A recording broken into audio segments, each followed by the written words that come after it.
When I think about our basin and I think about how produce is grown in the state of California, I look at generations and generations and generations of growers who have been in this area, who care for the land, who care for their families, who care for the crop that they grow. And in that care of the land, they can provide the highest quality products that you can find, in my opinion. I think there's no better potato than a potato that is grown in the state of California. We work very hard to make sure the best possible product is in the bag. We weed out the defects that would potentially be harmful or impact flavor. We worry about the food safety so you don't have to.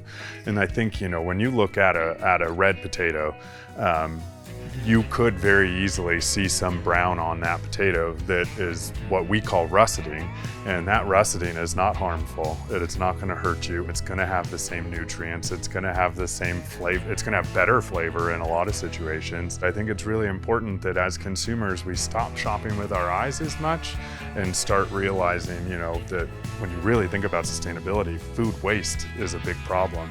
If you buy that potato, even though it looks ugly, it's not going to be wasted, and it's going to be a good, delicious California grown potato.